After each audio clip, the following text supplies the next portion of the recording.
Good morning and welcome to BIFAlink TV, your daily dose of industry information. Today we welcome back Paweł from our policy and compliance team to talk about a recent article that's featured in February's BIFAlink. Paweł, thank you very much for joining us this morning.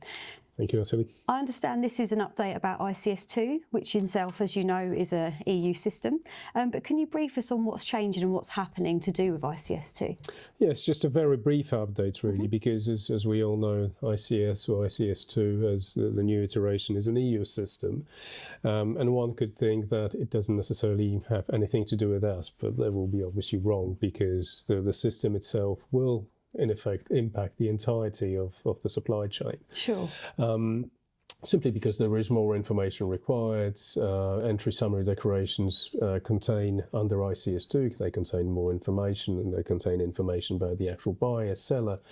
So that's more commercially sensitive material that will have to be declared on one declaration. The system allows for a greater degree of flexibility in a way, because still the legal responsibility to lodge an entry summary declaration in the EU lies with the carrier. That's the same legislation that we use, and we're quite used to, I guess, over the last few days, to lodging entry summary declarations, because as our members may be aware, and I hope some of you have already been doing that for some time as well, for your customers, we've been lodging entry summary declarations in this country for goods coming from the EU, and we've been lodging entry summary declarations for goods coming from the rest of the world for the last few years anyways. But obviously the EU element was relatively new. It was implemented on the 31st of January this year. So this is a similar concept, but there is more data. Sure. More data means that there may be more interaction required between the buyer, seller, the freight forwarder in the UK and the freight forwarder in the EU. And obviously the carrier, because I will say this again, it is still the legal responsibility of the carrier, but the carrier may not have all the necessary information to lodge an entry summary declaration. Sure. So that's why this date, and I haven't mentioned the date, which is the 1st of April really, this is when entry summary declarations in ICS2 will be required for rail and the road movement. Okay. And we, as you mentioned earlier, in the latest February issue of BIFAlink, there is a very, very short mention of that. There's a barcode, there's some links there, and we encourage members to go have a look, read more information on the Commission's website as well, because there is quite a lot of information about that. Also, the Commission organises monthly webinars. So if anyone's interested, because they see that there may be a requirement for them to get involved in the filing process, well, they may want to simply go and register to attend one. They're very informative, they're very practical. And if you sort of, having reviewed your supply chain, spoken to the carrier, spoken to your customers or counterparts in the EU, you suddenly feel that, well, there may be a requirement for you to provide some information, or perhaps even go as far as actually lodging entry summary declarations, because you can do that still not being in the EU. Well, then you might want to think about the data requirements, you might want to think about IT requirements, because that may simply become quite a complex exercise, really, especially IT, getting all the connections, getting the ORI numbers and everything else. I'm not going to go into the detail of that. Like I'm saying, there's more information available online, and you can read about this, you can test yourself, see where you stand in that. But most importantly, understand your position in the supply chain. Speak to your colleagues in the EU, speak to your customers, speak to the buyer, speak to the seller if you need to, and see whether you need to be involved in the process. So that's more or less, that's what it is about. And I will say this again, BIFAlink, February issue. Please have a look, and there's more information there.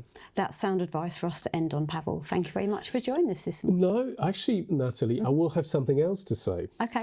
In addition to that, and again, that's it's a very sort of practical and operational sort of addition to what we've just been talking about.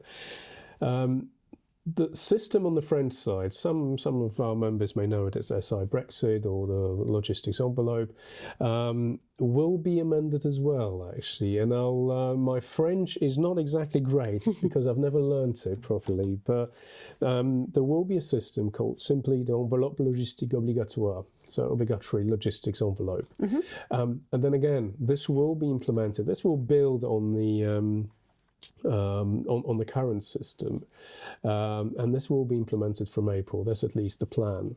Now, this system will work in a similar fashion to GVMS. Okay. There will be certain differences between the two systems, and I'm not going to go into the differences themselves, but one of the requirements within the system will be the actual ENS lodged in ICS2. Right. So obviously, whoever creates the envelope record, and it will be possible for more than one player to actually do that. We'll have to make sure that they have all the necessary pieces of information, including an ICS2 ENS record, to declare it. But I don't want to go into too much detail about this, because there will be 2 webinars held by the French authorities. One in French will be held on the 17th of February. And the other one in English, which I would imagine will be of more interest to most of our members, will be held on the following day, the 18th of February. Again, we will add links to those webinars, the invitations. We've already shared them with our members, but just to make sure that everyone who may potentially be impacted has access to them, can access them. And we certainly encourage you to register to attend those webinars, because when it comes to short straits, I think most of us will be affected to some degree by that. And I think now we can finish this. Yeah, and I think with the webinars as well, that will give our members another opportunity to ask some specific questions that maybe they can ask us more broadly, but if they've got the webinar there to attend, they can find out more information in more detail, can't they? Absolutely, understand the position and potentially ask questions. I think that the system will be sort of, I'm not going to say intuitive, but in a way it will be, because it replicates quite a lot of functionalities that we already know. It's a sort of logical development of what we've already had for the last few years, on both sides of the channel, really, when you think about that. So yeah, definitely attend them, definitely think about that, and review your supply chain, think about how it might impact you.